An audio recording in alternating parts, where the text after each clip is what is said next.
My crazy mother-in-law tried to murder my newborn baby, but my hubby's reaction was shocking. Hello everyone. Before I begin my story, I have a question for all of you. How many mother-in-law and daughter-in-law dramas have you heard in your daily lives? Whether you've heard a few or many stories on this topic, I can assure you that the story I'm about to tell will be the most terrifying one you've ever heard, especially since it's a true story that I've personally experienced. My name is Wendy, and I'm 24 years old. With both my parents gone and no siblings, I found myself completely alone. That's why, after marrying my husband, Jason, who's 2 years older than me, I moved in with his family in a small town. One day, my mother-in-law sent me some very strange messages out of the blue, sending shivers down my spine. You're trapped now, Wendy. No one's coming to save you. I was terrified and pleaded with my husband to reconsider living with his mother, but he brushed off my concerns, saying I was overreacting. Plus, I was pregnant at the time, and he believed that living with my mother-in-law would ease my burdens, so moving out wasn't a good option in his opinion. Well, that was his imagination, but reality proved otherwise. Now, with nowhere to run, my mother-in-law would hurl dishes at me, yell, and insult me every single day. Every morning, she would say the exact same thing. Freeloaders like you don't get to eat in my house. Despite my desperate need for proper nutrition during pregnancy, I was only allowed to eat during dinner time. As a result, I started losing weight and experiencing hair loss. With no one there to help me, I had to endure the fear of being utterly alone. My husband constantly ignored me, pretending not to hear my pleas. Even if I managed to escape, I couldn't work due to my pregnancy. And then one day, amidst this living nightmare, I was blessed with the birth of my baby boy. Following the birth, Jason's attitude suddenly changed significantly. He visited me at the hospital every day, seemingly excited to meet his son. However, while my husband visited regularly, my mother-in-law never once came. Despite her absence, I found solace in cuddling with my son and seeing my husband's presence every day. However, my condition after giving birth wasn't well at all. One day, my husband took our son home while I remained at the hospital for a few days for observation. When I finally returned home, I heard an unusual cry coming from the living room. I rushed there as fast as I could. Upon arrival, I found my husband looking as pale as a ghost, and our newborn baby was lying on the floor, crying uncontrollably. I turned to my mother-in-law and asked, "What on earth just happened? Why is my baby on the floor?" She then responded with a calm demeanor. Calm down, Wendy. He just rolled out of bed, and that's all. Feeling that what she said was completely irrational, I immediately rebutted, and the atmosphere quickly became more tense. "No way! That doesn't make any sense. My child is just under a month old.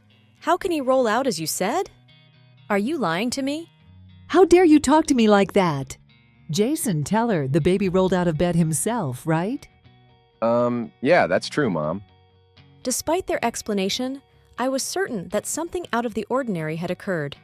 Putting that aside, my first priority was getting my baby to the hospital, so I called for an ambulance. When I received the results from the tests, I was shocked to learn that he had multiple broken bones and had experienced a seizure.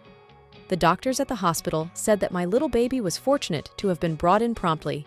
Any delay could have led to much more serious complications.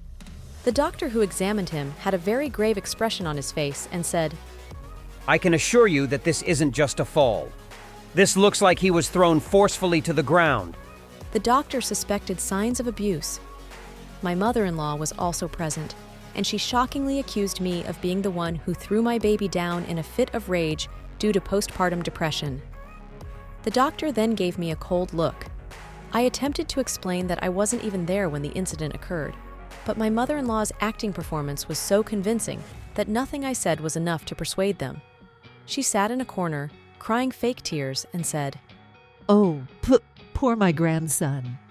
A few days later, as I remained in the hospital, I was approached by someone unexpected. It was my half-brother, the son of my father from his first marriage. Our relationship had never been particularly close, but it wasn't strained either. When he saw me, his expression shifted to one of deep concern. What the hell happened to you, Wendy? You look like shit. It was obvious to anyone who saw me that something was seriously wrong. He took me to a nearby coffee shop where we could speak in private. As I shared my story with him, he became increasingly upset. My half-brother couldn't believe it when I told him about the mistreatment I endured. And when he heard about my baby being abused, he was furious.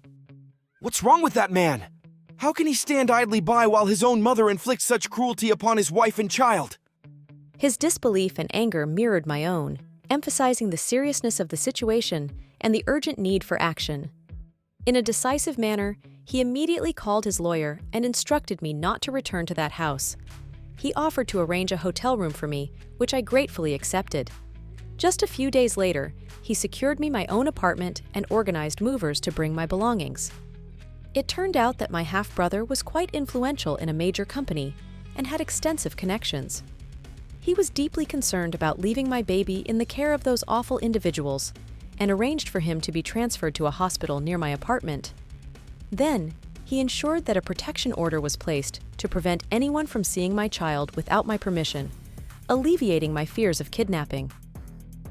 But he didn't stop there. He had another plan in mind to make my mother-in-law and Jason pay for their actions. Remember how they treated you? Don't just get even, Wendy. Seek revenge at any cost. In order to assist me in seeking revenge, he took every conceivable step to make Jason and my mother-in-law's lives miserable. The lawyer he hired visited my son's new hospital to gather information about the circumstances surrounding her injury. Once he had gathered enough evidence, the lawyer filed a police report against my mother-in-law. The police initiated an investigation into my husband for concealing his mother's actions. Subsequently, both of them had their day in court. During the court proceedings, my mother-in-law incessantly blamed me. You are the one who harmed your own baby, Wendy. Why are you trying to accuse me, huh? Those heartless words from her pierced straight into my heart. Witnessing her lack of honesty and remorse, I felt incredibly infuriated. However, since I was finally out of the house and had my half-brother there to support me, I was able to keep my cool throughout the whole trial. The judge noted multiple inconsistencies in my mother-in-law's testimony, and the nurse who had been caring for me also provided her testimony. Wendy, the patient, appeared consistently joyful when she was with her baby. I observed no indications of postpartum depression whatsoever. I couldn't have asked for a more compelling testimony. In her rage and desperation, my mother-in-law ended up damaging her own case without realizing it. And here's what really happened that day. While they waited for me to return home from the hospital, my mother-in-law attempted to pick up my son, but he wouldn't stop crying. Being unable to handle rejection, she became angry that my son didn't want to be held by her. In her rage, she violently threw him to the ground. I had suspected this was what happened from the start, and hearing it confirmed only made my blood boil. Of course, crying is no excuse for harming a 1-month-old baby, so my mother-in-law was sentenced to prison for child abuse. After the sentencing, her parting words were filled with resentment. This is ridiculous. Why am I going to prison? This is all your fault. You should be the one behind bars, you wicked bitch. The police had to physically restrain her as she spiraled into a state of complete chaos.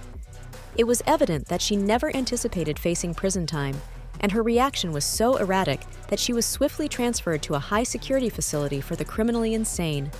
From what I've heard, it's a place known for breaking even the strongest of individuals. Perhaps she'll have time to reflect on the terrible things she's done there. So what about my husband? Where does our relationship go from here? Let's delve deeper. After his mother got arrested, he told me, Wendy, it's all right. Let's start over again. You, me, and our son. Just the three of us. Damn it, that trial made me so hungry. Go to the kitchen and make dinner quickly. It was as if he had completely forgotten what had happened. This man is out of his mind? Or what? Excuse me? What's the matter with you? I'm not starting over with a jerk like you. You literally witnessed your own son being abused and did nothing about it. You are just as guilty as your mom was. I want a divorce, now! And you'll be sued too! With nothing to defend for himself, Jason left silently.